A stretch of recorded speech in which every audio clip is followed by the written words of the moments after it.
안녕하세요, 부령입니다. 오늘 이 시간에는 여러분들이 많이 보셨죠? 소개 한 번씩 해주시죠. 네, 이번에 대한민국 청약지도 개정 증본판을 낸 저자 아이메피 정지영입니다.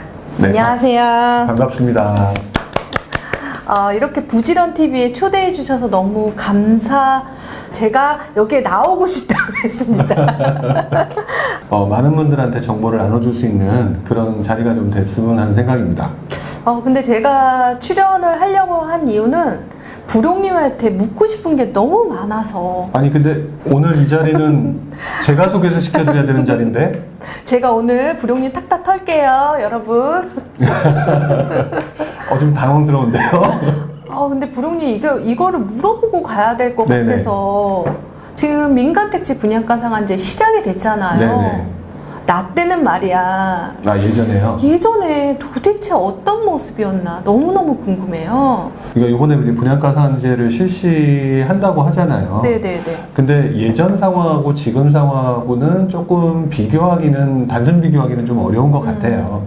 근데 결국에는 좀 일단 먼저 생각을 해봐야 될 게 민간 아파트 분양가 상한제를 실시한다는 목적 자체는 당연히 분양가가 너무 높으니 분양가를 낮춰서 그 사람들이 청약시장 쪽으로 대기하는 쪽, 지금 이제 사람들이 몰려들어가는 네. 그런 느낌 때문에 그거를 막고자 하는, 그 다음에 가격이 올라가는 걸 방지하고자 하는 목적이 굉장히 강하다라고 말씀을 드릴 수 있을 것 같아요. 그럼 2007년하고 지금 2020년도하고 목표는 좀 같았다고 볼 수가 네, 있나요? 그렇죠. 네. 목표 자체는 같았다고 보는데 그거를 시행하려고 하는 시점은 조금 차이가 있는 것 같고 그때가 조금 더 늦었던 것 같아요. 그때는 늦었어요? 예, 조금 늦었던 것 같아요. 지금 현재 분위기랑 비교를 해보면. 그래서 그 상황을 알았던 사람들이 조금 땡겨서 시행을 하려고 하는 게 아닌가. 그런 생각을 좀 가지고 있어요. 근데 분양가 상한제 같은 경우는 계속 넣었다 뺐다 막 이렇게 되는데 네. 그만큼 이게 강력한 제도인가요? 강력한 제도이기도 하지만 또 한편으로는 가격을 통제하는 요소로 사용하기가 좀 쉬운 대책이 아닐까 이런 생각이 들어요. 저 혹시 분양가 상한제가 처음 시행된 게 몇 년도인지 아세요? 네, 1978년. 네, 77년, 78년 그때거든요. 네. 그러니까 그때부터 계속해서 한 40년간 우려먹은, 이제는 40년이 넘은 사골 대책인 거죠. 네. 아마 정부 입장에서도 무언가를 대책을 내세우려고 할 때는 분양가 상한제를 제일 먼저 생각할 수밖에 없을 거다라는 생각을 해요, 지금은. 역으로 얘기하면 집값이 많이 올랐나 봐요. 그렇죠. 부정가가 올랐으니까 그런 것 같고요. 분양가 상한제를 시행하던 거를 폐지한 게 2014년 12월에 네. 그때 이제 부동산 3법 통과시키면서 폐지가 된 거잖아요. 네네. 그때부터 사실 어떻게 보면 분양가의 상승이라는 발전기가 돌았다라고 봐야 되겠죠. 발전기가 돌았다. 네. 그렇죠. 2014년 12월 31일 날 부동산 3법 중에서 민간택지 분양가 상한제를 폐지하겠다. 저는 그 뉴스를 보고 가슴이 떨렸거든요. 이제 분양가가 점점 상승하니까 얼른 가서 받아야겠다. 분양가 상한제를 폐지하는 시점은 항상 그런 시점이에요. 건설사가 되게 안 좋은 시점. 안 좋은 시점. 그러니까 부동산 경기가 침체가 돼서 건설사가 죽어나가는 상황이 되게 되면 경기 활성화 차원에서도 건설사를 좀 살려줄 이유가 있잖아요. 그러려면 당연히 분양가 상한제 부분을 조금 더 가격을 좀 올릴 수 있도록 폭을 좀 제한을 풀어달라 이런 얘기가 나올 수밖에 없고, 그랬기 때문에 예전에 똑같은 상황이 97년인가 98년 그 외환위기 당시 그쵸. 그때도 똑같은 상황 때문에 분양가 상한제를 폐지를 했었어요. 잠시 폐지했다 또 이렇게 이렇게 되는데, 그러면은 실제적으로 진짜 분양가 상한제 하면 가격이 내려가나요? 오히려 제가 반대로 질문을 하고 싶어요. 많은 분들이 이해하기 쉬운 방법 중에 하나가 네. 통제를 하면 잘 될 거다라고 생각하는 건 이제 일반적인 생각인데, 네. 만약에 옆에 지금 가지고 있는 집이 10억이에요. 10억. 근데 분양가 상한제로 요번에 청약을 할 수 있는 집이 8억이에요. 부럽죠? 네, 부럽네요. 그래서 제가 당첨이 됐어요. 네. 당첨이 딱 됐으면 그 다음에 저는 이 집은 최소한 얼마라고 생각할까요? 10억이요. 최소 10억. 최소 10억. 난 새 집이니까 좀 더 높아야 되지 않을까요? 예. 그러니까 최소 10억이고, 결국 바꿔 말하면 지금 이 분양가 상한제를 폐지하는 것들은 통제적인 효과로 굉장히 뛰어나 보이는 건 사실인데, 이게 인간의 본성을 건드려 버려서 분양가 상한제가 그렇게 쉽사리 떨어지는 쪽으로 하방 압력을 주는 게 아니라고 저는 보고 있어요. 와, 인간의 본성까지 나왔습니다. 아니 뭐 당장 저랑 이렇게 바꿔놓고 보시게 되면 그러니까요. 어떻게 돼요? 지금 10억 넘는다고 생각하지 않으세요? 아우 진짜 그렇네요. 그러니까 실제적으로 왜 이렇게 이 분양가 상한제를 못해서 어떤 모습이 표출되길 바라는 건지. 많은 분들이 분양가 상한제를 폐지를 하게 되면 분양가가 낮아질 거니까 라고 생각을 하셔서 가격 자체가 통제가 될 거라고 생각하기가 쉬운데, 물론 침체장 자체가 오면 그거는 당연히 그럴 수 있다고 생각해요. 집을 안 살 거니까. 근데 저 같은 경우는 아까 지금 말씀드렸던 것처럼 그 본능적인 부분 때문에 가격이 올라가고 있잖아요. 단 이런 거가 있는 것 같아요. 분양가 상한제를 폐지했을 때는 건설사가 가격을 계속 올리는 과정이 조금씩 단계로 올리잖아요. 그러면서 여기에 해당되는 피가 올라가면서 계속 서로 약간 좀 도토리 키재기 하면서 올라가는 도토리 키재기하고 올라가는 우상향. 예, 올라가는 모습을 우상향. 보이는데 그 속도가 빠르죠. 예. 왜 빠르냐면 건설사도 빨리 분양해야지 분양가를 높게 책정하는 거고요. 그 다음에 집을 사는 사람들도 빨리 사야 수익을 더 많이 볼 수 있는 거예요. 그러니까 계속해서 건설사와 일반 우리 투자자들 사이에 모든 생각들이 사야 된다는 속도가 붙어버리니까 굉장히 빨리 움직이거든요. 빨리 움직이죠. 그래서 급등하는 모습을 보이는 거고, 지금 상황에서 보게 되면은 그 속도를 떨어뜨린다라고 많은 분들이 착각을 하시는데, 저는 착각이라고 보는 이유가 떨어지는 걸 만드는 게 아니라 올라가는 속도를 줄이는 효과일 수밖에 없다. 가속하는 거를 조금 줄여줄 수 있다. 그렇죠. 저는 그렇게 보는 게 맞다라고 봐요. 많은 사람들이 분양가 상한제를 낮춰놨으니까, 금액을 낮춰놨으니까, 나는 조금 더 싸게 받을 수 있어라고 청약을 대기할 거잖아요. 그렇죠. 청약 대기죠.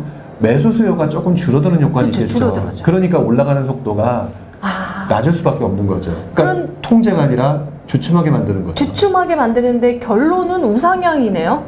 저는 개인적으로 우상향 가능성이 높은데 기울기가 좀 낮아진다. 기울기가 낮아진다. 네, 라고 보는 거죠. 2007년도에 5월 달에 한다고 그러고 9월 달에 이제 시행이 됐단 말이에요. 그때 무슨 일이 일어났어요? 제가 기억하기로는 뭐 이제 모든 사례를 다 기억하기는 좀 어렵고요. 일단 분양 물량이 상당히 많이 늘어났어요. 밀어내기 분양? 그렇죠. 왜냐하면 분양가 상한제를 하게 되면 가격을 높게 책정을 못하니까 건설사들이 조금이라도 빨리 그 안에 분양을 하려고 한 거죠. 그래서 그때 미분양이 발생하기도 했었어요. 미분양이 발생했어요. 네. 근데 거의 미분양이 없거든요. 그렇죠.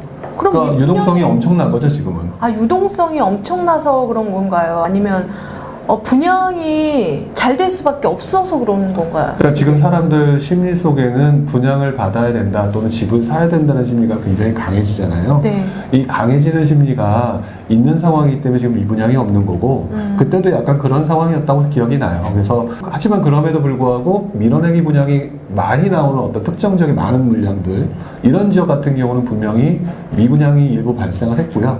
그 발생했다가 다시 그 물량이 이제 해소되는 과정. 시간이 지나면 지날수록 점점 그 실수요들이 집을 샀는데 더 이상 실수요가 그 짧은 시간에 나오긴 어렵잖아요. 네. 그러면서 미분양이 조금씩 늘어나는 모습이 점점 이제 확대되고 있었죠. 네. 문제는 그게 아니라 분양가 상한제만 본 거고, 더 중요한 거는 그때 환경이 무엇이냐에 따라서 또 시장이 어떻게 흘러가는지는 달라지는 것 같아요. 어떤 시장? 그 전세라든지 그렇죠. 매매 시장 그걸 얘기하는 거예요? 네, 그때는 전세가 어땠어요? 그때 지금하고 사실 너무 똑같아서 그냥 지금하고 똑같습니다라고 말씀드리는 게 맞을 것 같은데요. 지금하고 똑같다고 합니다. 잘 들어보세요. 나 때는 말이야. 제 기억으로도 2006년도가 좀 가장 큰 포인트였던 것 같은데, 2006년도에 전세 가격이 강남을 기준으로 해서 슬금슬금 확산되기 시작했어요. 전세값 상승이. 근데 이제 그때가 또 하필이면 종부세 강화, 다주택자 그 양도세 강화, 뭐 종부세 강화, 그러니까 그때는 종부세 강화라기보다는 시행이었죠. 처음이니까. 다지고. 그럼으로 인해서 굉장히 규제가 강화됐잖아요. 네. 그러면 건설사들이 집을 짓지 못하는 상황이니까 공급은 줄어들 수밖에 없는 상황이었고, 줄어들고. 그 다음에 종부세는 내야 되니까 이 부분을 좀 전가하려는 심리가 나타났을 것이고, 그 전가하는 심리도 생겼지만 그때 당시에 그래서 한 곳에 모으는 똘똘한 한 채. 그렇죠. 사실 다주택자가 지금하고 똑같네요. 그렇죠. 그래서 전세가 또 공급도 안 되고 그 전세가 많이 오른 거였어요 그때? 그러니까 공급이 부족한 상태에서 전세 가격이 오르고, 똑같다. 네, 전세 가격이 또 올랐는데 문제는 그때도 또 월세 전환이 생겼어요. 아이고 똑같네. 네, 월세 전환이 생기고 그러니까 물량이 적게 되니까 사람들이 이게 생각보다 분양가가 아주 뭐 그렇다고 급격히 떨어지는 건 아니었고 그 당시에 네네. 그리고 난 다음에 전세 가격은 오르고 그러다 보니까 믿고 기다렸는데 이거 봐라 이거 나는 어떡하란 말이야 라는 상황이 되니까 어느 순간에 수요가 폭발을 해버리는 모습이 있었고요. 그게 이제 2006년의 급등장이었어요. 그리고 난 다음에 조금씩 또 규제가 강화되면서 아까 말씀드렸던 2007년 9월 달에 민간아파트 분양가 상한제가 이제 그게 실시가 완전히 됐잖아요. 완전히 끝머리에 막. 네, 그렇긴 한데 또 한편으로 생각을 해보면 제 기억으로 그때 재미있었던 현상이 2007년 그 분양가 상한제를 시행하기 전에 한 초반쯤 이제 그 상반기쯤에 강남이 좀 잡혀요. 아, 강남이 잡혀요? 네, 약간 잡혔어요. 잡혀보는 모습을 보였네요, 그러면? 그게 왜 그러냐면 너무 많이 중과하고 그러니까 아까 말씀드렸던 다주택자 중과와 그 다음에 여러 가지 세금이나 이런 부분들이 투자자들이 자꾸 손발이 묶였잖아요. 네. 그러니까 이제 강남도 그 2006년도에 많이 올랐고 그러니까 강남의 상승세가 조금 주춤하는 모습을 그때 2007년 상반기부터 보였는데 재밌는 거는 그때 실수요자들이 아까 말씀드렸던 것처럼 이런 상황이면 집 사야 되는 거 아니야? 지금하고 너무 똑같은데요? 그러니까 근데 돈이 없어요. 패닉바잉. 네. 그러면 어디로 갈까요? 근데 이분들이 돈이 있는 게 아니잖아요. 네, 맞아요. 지금도 그래요. 그러니까 돈이 없다 보니까 이분들이 움직여야 될 것은 서울에서 상대적으로 가격이 싼 곳. 노도강? 그렇죠. 노도강, 그 다음에 수도권 지역에 괜찮은 곳. 그러다가 그게 나중에 이제 수도권 외곽 지역까지 그렇게 이제 확산되는 모습을 보이면서 민간아파트 분양가 상한제를 실시한 그 당시 실시한 이후에는 강북 지역과 인천 경기도 지역 같은 수도권 지역의 가격이 싼 상승장이 어마어마하게 크게 나타났던 걸로 기억을 해요. 잠깐만요. 이거 진짜 이거 비기 아닙니까? 이거 다 알고 있었겠네요. 이 장을. 그래서 제가 가끔 블로그에 말씀드릴 때 깜짝깜짝 놀라고 자기 자신도 놀라지 않아요? 네, 신기하기도 해요. 아니, 제가 놀라는 게 아니라 그러니까 저 자신에 대해서 얘기하는 게 아니라 왜 옛날하고 똑같이 하지? 약간 이런 느낌? 진짜 나 때는 말이야. 이거는 진짜 특집 방송으로 나가야 될 것 같은데요. 그렇게 해야 되나요? 네, 이거는 왜냐면 지금 너무 비슷한 모습을 보이고 이제 수요 폭발이라는 거에 대해서 지금 그 용어가 생겨났잖아. 패닉 바잉이라고. 네, 참 신선하게 받아들였어요. 요즘에는 패닉 바잉이라고 하는구나. 네. 그때도 똑같이 이렇게 현상으로 되다가 진짜 분양가 상한제 하고 강남이 잡혔잖아요. 그러면 이번에 강남 좀 잡히겠네요? 약간 주춤하다가 상승하는 시점이 2005년이었어요. 네. 그러니까 2005년 6년 동안 강남이 강세를 보였다면 사실은 또 어떻게 보면은 2년이라는 시간 동안 강남이 강세장이었다는 얘기거든요. 그쵸. 그러니까 강남이 멈췄다가 중요한 게 아니라 그 전에 이미 굉장히 강세를 보였다라고 하는 부분을 조금 먼저 생각을 해봐야겠죠. 그렇다면 지금 장이 강남이 잡힌다? 글쎄요. 저는 오히려 지금 모습은 약간 2005년도의 초중반의 모습이 강남이 조금 강한 지금 그 상황으로 좀 보여집니다. 지금 앞으로 다시 돌아가면 부록님께서 그런 말씀하셨어요. 처음에 그 2007년도에 분양가 상한제는 좀 끄트머리에 했고 이번에는 조금 앞에 했다. 네, 그렇죠. 그리고 그 강남의 상승세가 사실 그 전보다 그렇게까지는 안 돼 있기 때문에 어느 정도 더 오를 여지가 있다. 네. 그렇게 해석하면 되나요? 네, 저는 조금 더 강남 쪽, 그다음에 뭐 송파, 강동 이쪽에는 조금 더 유지가 된다라고 보여지고. 이건 개미지옥도 아니고 계속 나와요. 계속 실수요자 계속 나오는데 근데 제가 부룡님 책이라든지 강의를 보면 순환장이라고 하잖아요. 네. 그러니까 지금 강남이 그렇게 되고 사실 노도강이 지금 그렇게 되면 또 이렇게 한 번씩 순환장이 생기는 건가요? 그렇다고 봐야겠죠. 이제 순환이라는 게 결국 뭐 사이클이라고 표현도 했는데 대순환장이 있으면 소순환장이 있다고 생각해요. 대순환장으로 보게 되면 제가 침체기, 뭐 회복기, 상승기, 급등기 이렇게 표현을 했었는데 지금은 구조적으로 까딱 잘못하면 급등장으로 넘어올 수 있는 상황인 것 같고요. 또 급등장이에요? 그러니까 그렇죠. 이제 근데 이 후반기의 급등장은 실수요자들에 의해서 움직여요. 실수요자인데 이렇게 그러면 예전에도 그냥 실수요자가 다 샀잖아요. 사실 네. 2007년도 그때는 사실 다주택자 못 샀으니까 그럼 끝은 어떻게 돼요? 이 상황은 약간 옛날 장하고 좀 비교하기가 좀 어려운 부분이 있어요. 왜 그러냐면은 지난 장의 끄트머리는 제 기억으로 2008년 9월 15일 아마 리먼 브라더스 사태 아마 그때로 기억을 하는데 그 이전까지 어떤 얘기가 그 당시에 부동산 전문가들 사이에 있었냐면 그때는 공급이 계속 줄어들고 있었기 때문에 가격은 계속 올라간다 라고 하는 주장이 조금 상당히 좀 많았던 시기예요. 지금하고 똑같네요. 네, 그렇죠. 근데 예상치도 않았던, 물론 많은 분들이 또 예상했던 분들도 있었겠지만 금융위기가 왔잖아요.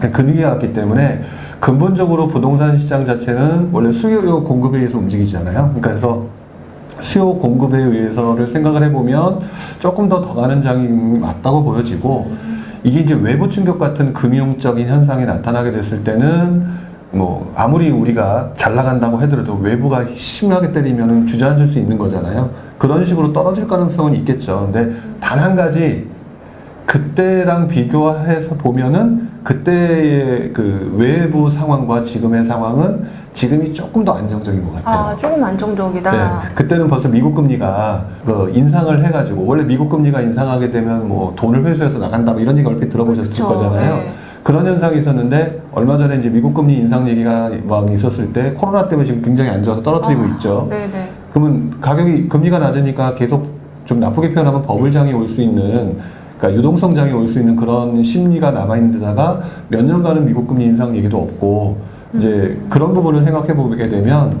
그 외국에서 나타났던 그런 어떤 금융위기 같은 굉장히 위험성은 그때보다 조금 덜하지 않느냐. 그래서 이 장이 외부에서 충격을 받기에는 아직 신호가 크게는 안 보이는 것 같고, 뭐 세세하게 따지게 되면 몇 가지 더 있을 거라고는 보여져요. 뭐 회사채라든지 이런 건 있는데, 그냥 큰 그림으로만 놓고 보게 되면 때보다 조금 나아 보이니까 보인다. 이 장이 공급이 계속 부족한 장이 이어진다면 상승이 계속 이어질 수 있는 거죠. 그래서 정부가 분양가 상한제로 막으면서 올라가는 속도를 줄이려고 하고, 아. 그 다음에 사실 3기 신도시가 사전청약이라는 거 하잖아요. 그렇죠. 저는 그 말을 들으면서 참 그냥 피식하고 웃었던 부분이 하나 있었는데, 이번 그 정부가 처음에 들어왔을 때 후보냥자 한다고 그랬잖아요. 그러니까요.